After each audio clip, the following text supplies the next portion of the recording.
A very good morning, students. Today we will start activity sheet 2, that is based on lesson 1.3 Half a Gift and poem 1.4 Somebody's Mother. Before starting this activity sheet 2, one information is there for the forthcoming pre-midterm examination. The portion of coming exam is Unit 1, that is Bonds of Love. That include Lesson 1.1, The Kabuliwala, Lesson 1.2, Christmas Gift, Lesson 1.3, Half a Gift, and Poem 1.4, Somebody's Mother.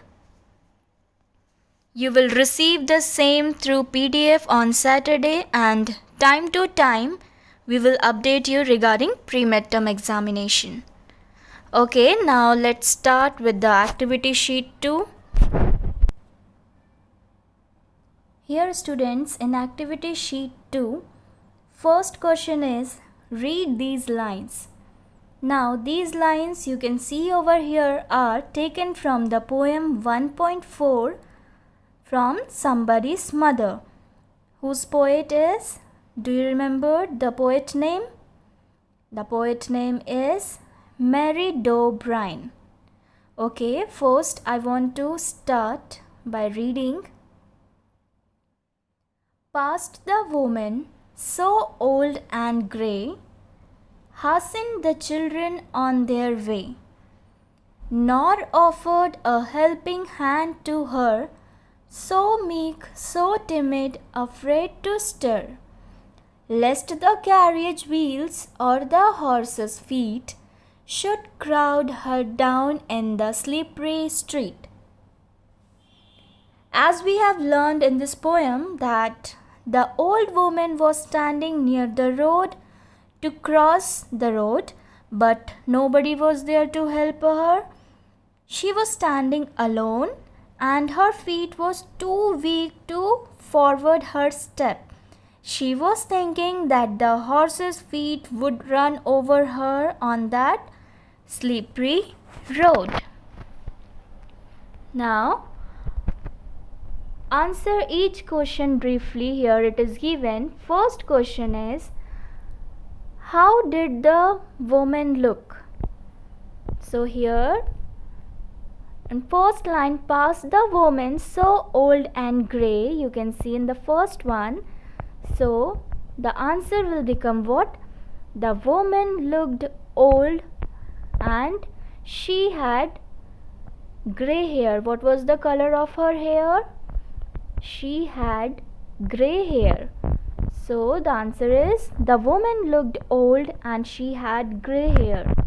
Second one, where was she standing? She was standing at the edge of the street. Where she was standing? She was standing at the edge of the street. Now third one, who passed by the woman?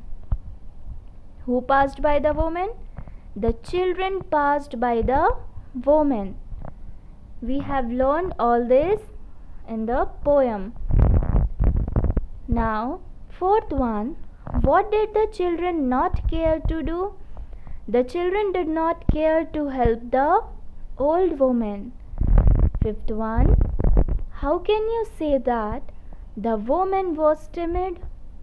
We can say that the woman was timid as she had not the courage to cross the road by herself. She was standing alone and she was looking for help. So that's why she had not the courage to cross the road by herself. That's why we can say that the woman was timid. Now, sixth one. How could it be dangerous to cross the road? It could be dangerous to cross the road because she could be run over by some vehicle going on the slippery road. What? It could be dangerous to cross the road because she could be run over by some vehicle going on the slippery road. Now last question, seventh one. What are the rhyming pairs of words in these lines? Rhyming pairs means, students, I want to show you here. This gray and way, these two are the rhyming pairs of words. Then this her and stir, these two are the rhyming words. And third one is feet and street. So these are the rhyming words. Now come to next page. Next page, question number 2 is rewrite each sentence beginning with the given words. Now here words are already given. Now question first, let's see. First question, he winked at me and we ran to get our gifts. Now here the question is given, rewrite each sentence beginning with the given words. Now here already the words given, we ran, here we ran. So we have to rewrite the sentence here.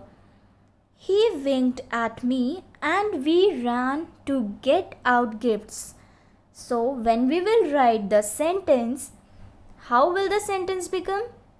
We ran to get our gifts as soon as he winked at me. You will get the PDF on Saturday of this activity sheet 2. Now, what will be the answer? We ran, we have to start by we ran to get our gifts as soon as he winked at me. Now, second one, she stood at the crossing and waited long. She waited is given. So, how we will make the sentence here? She waited at the crossing. She waited at the crossing, comma, standing there for a long time. Standing there for a long time. Third one, Nick looked at me with love in his eyes. With eyes full of love, comma, Nick looked at me. What will be the sentence? What will be the sentence? With eyes full of love, comma, Nick looked at me. Now fourth one. And when she smiled at us, comma, what a joy we felt. We felt a great joy when she smiled at us. We felt a great joy when she smiles at us. Now fifth one, one of my patients at the hospital died today. A patient of mine died at the hospital today. What we will make the sentence? A patient of mine died at the hospital today. Now sixth one, the owner gave us 10 cents each for one round. We got 10 cents each for one round from the owner. Okay, like this we have to make a sentence. Now come to the next one. Third one, rewrite each sentence as a question. Now we have to make a question over here, third one. Now the sentence is given, it means we can say the answer is given and we have to prepare a question after looking to the answer. So first one, mother was full of regret. Mother was full of regret. We have to make a question here. So what we will use first? First we will use this was. So was mother full of regret?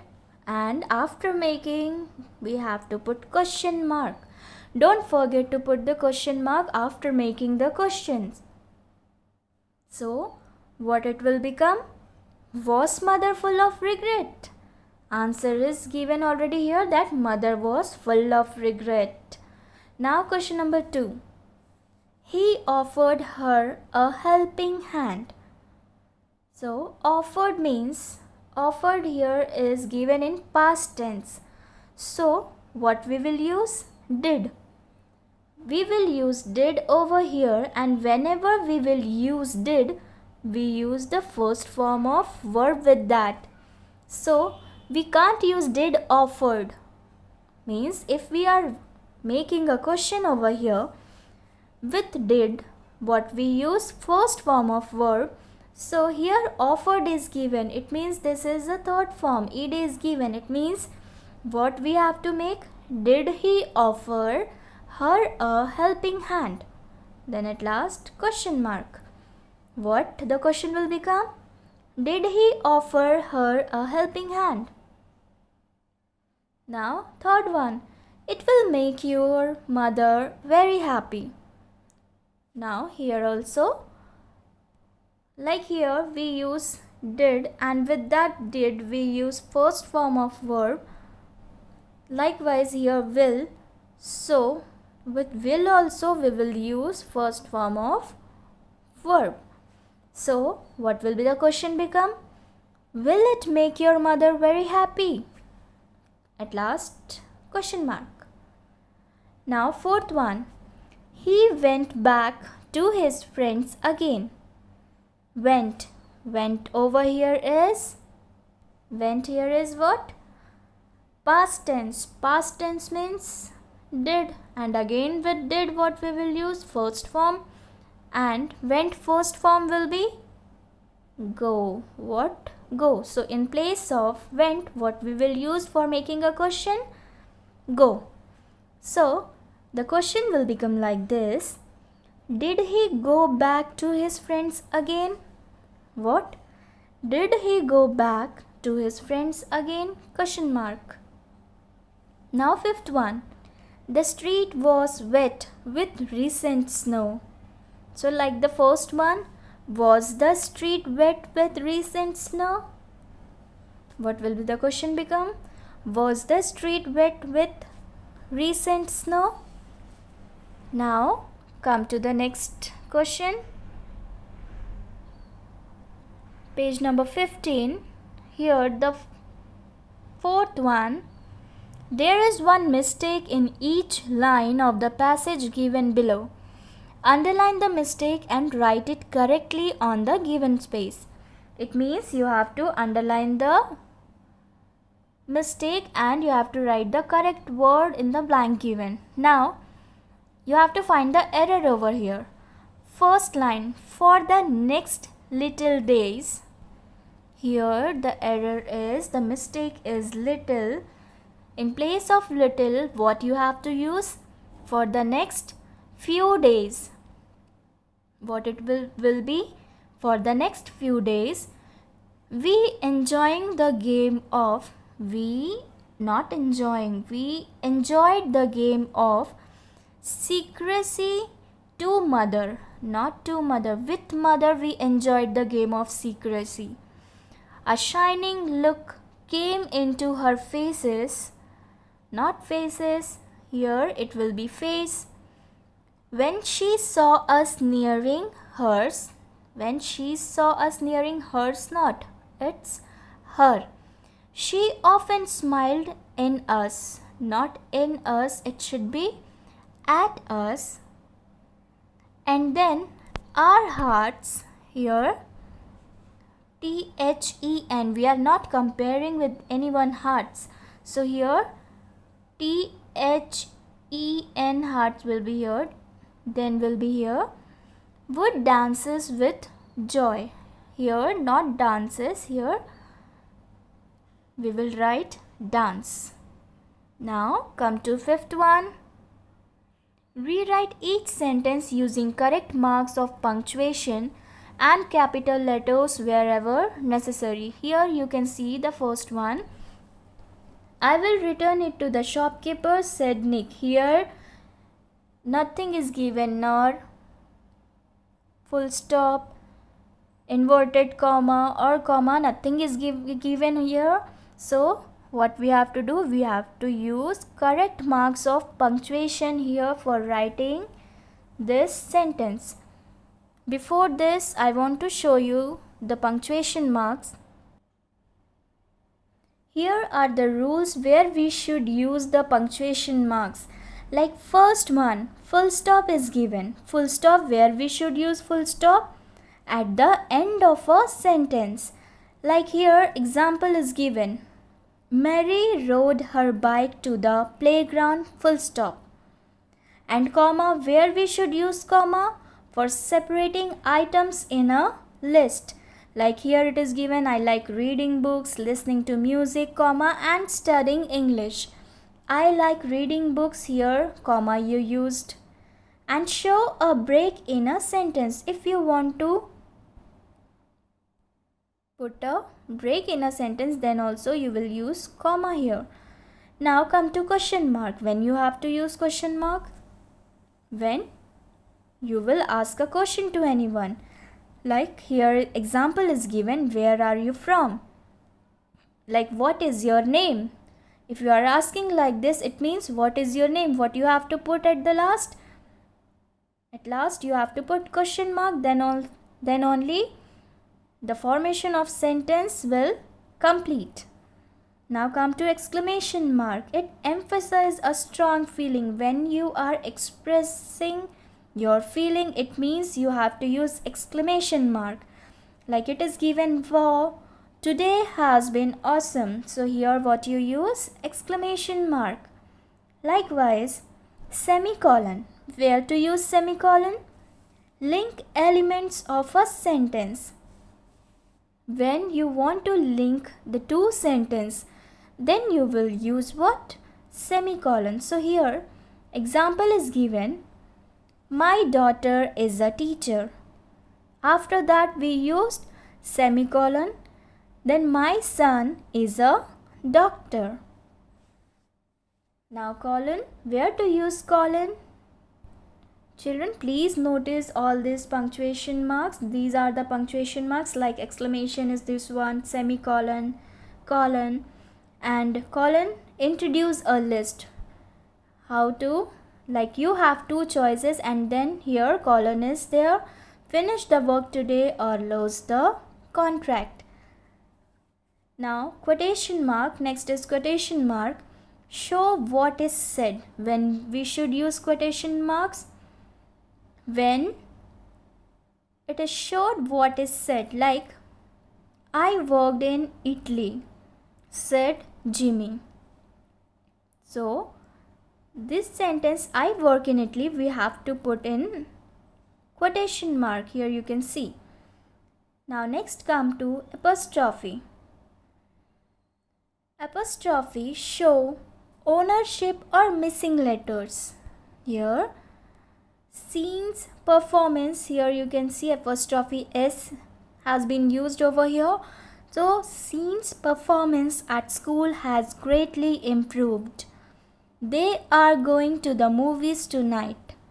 So here you can see, like if I am writing Y apostrophe and double L, it means, what is the meaning of this? You all. Y apostrophe and double L, it means you all. Likewise here it is given missing letter. If we want to introduce in our sentence, what we will use? Apostrophe. Then hyphen. Hyphen is the punctuation we use for joining the words together. Like here you can see, my 8-year-old boy loves reading. What it is given? My 8-year-old boy loves reading. For joining the words we are using over here, that is after 8 you can see hyphen is there, and after year also you can see hyphen is there. Now come back to the question.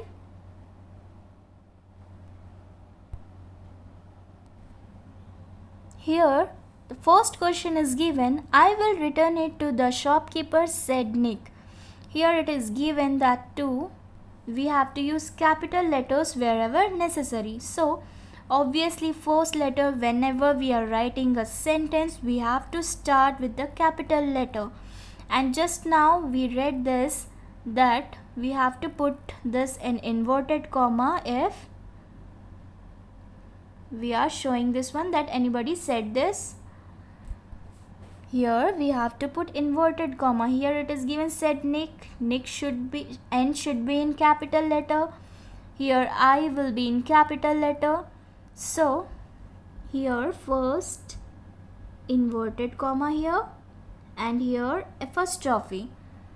Okay, so I will return it to the shopkeeper. After this we will close the inverted comma. Now second one. What are you going to give her? Father asked. Again father asked or said Nick. If it is given like this, what are you going to give her? What are you going to give her? This is a question. So we will put this under the question mark we will put over here. What we have to put? We have to put question mark here, and this conversation, this sentence will come in the inverted comma. And father asked full stop. Don't forget to put the full stop at the end of the sentence. So like this we have to do all the questions. Now come to this page number 16, direct and indirect objects. So here verbs that need an object are called what? Transitive verbs. Here first one is given, verbs that need an object are called transitive verbs. Verbs is what, students? That shows actions. Now under verbs here, transitive verbs we will learn now. What are transitive verbs? A transitive verb requires an object. Without an object we can't complete any sentence. Okay, so a transitive verb is what? Requires an object, the form of a noun or pronoun, to complete its meaning. To make a meaningful sentence we need an object, a transitive verb. So a transitive verb are used with a direct object. We will see it. First I want to show you this in an image. This is a picture and a sentence is given here. She played the piano. What it is given? She played the piano. Now played here is what? Played here is a transitive verb, and the piano. If we will not use this piano, the piano, it will become intransitive verb. It means without this we can't complete the sentence. So we need an object. Here we need an object, and the object here is what? This, the piano. What she was playing, what she played. What she played? She played the piano, and this piano is a direct object. So she played the piano. Without direct object we can't complete this transitive verb. Transitive verb are used with a direct object, means we need this, the piano, then only we can complete the sentence. Okay, now I want to show you the another one.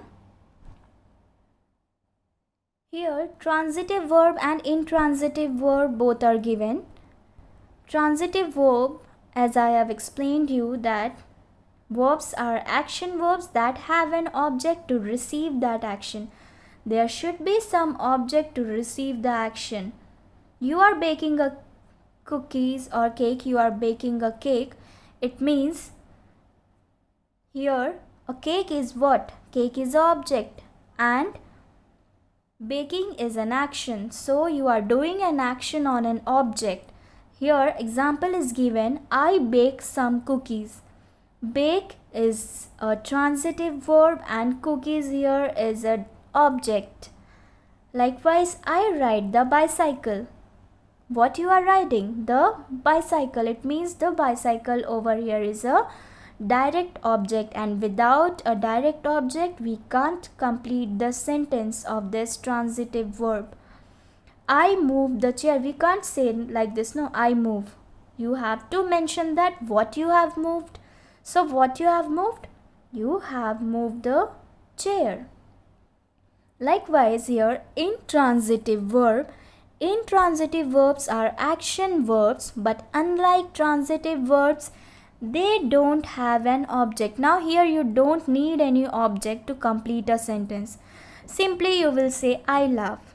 It means without an object you are using over here I love. That means you have completed sentence. Now second, I cry. The book falls. All these are the examples of transitive verbs and intransitive verbs. Now we will see again some example of transitive verb. In the book it is given verbs that need an object are called transitive verb, and examples are given in the box. Here you can see subject, transitive verb and object. Here first is given subject, Mr. Das enjoys long walks. Without long walks, it means without this object we can't complete this sentence. Mr. Das enjoys. What he enjoys? He enjoys long walks. Now, sometimes a transitive verb may have two objects. Sometimes it has two objects, that is indirect object or direct object. Now where we can use this? Like first one, we will see this example. He is a subject. Transitive verb here is thought. He taught his son English. Direct object, what he taught? What he taught? He taught English. To whom or for whom he taught? He taught to his son. Now here one more thing is that the important one, this one, the direct object can be placed before the indirect object. We have to place the direct object, means if we are using English, it should be after indirect object. What it is given? Sorry, it should be before. He thought, if we are using this English and his son, here it is given that the direct object can be placed before the indirect object. This should be first and this should be in second. It means this will interchange. So what will be the sentence become? He taught English to his son. And one more, why we have used over here to? Why we have used? Because we have to use a suitable preposition like to or for before the indirect object. We are using indirect object and indirect object is here his son. Now if we are using his son here, so before that we have to take any preposition to complete the sentence. Like for completing the sentence here we use to. It means this is completing a sentence. Without to we can't complete the sentence. So what will be the first sentence? If you will read the first sentence, what it will become? He taught English to his son. So likewise the second one also we will do like this. My friend lent his camera to Mohan. So here what preposition we used over here? To and for. We have to use to and for completing the sentence. So here without to we can't complete the sentence. So what the sentence become? My friend lent his camera to Mohan. Before indirect object what we have used? This preposition, and before this preposition we must have this direct object, and before this direct object what we should have? Transitive verb. And first you all know that we have to start anyhow sentence by subject. Now sixth question I'll explain you on next video students, and PDF as you all know that you will get it on Saturday of activity sheet 2. Thank you students.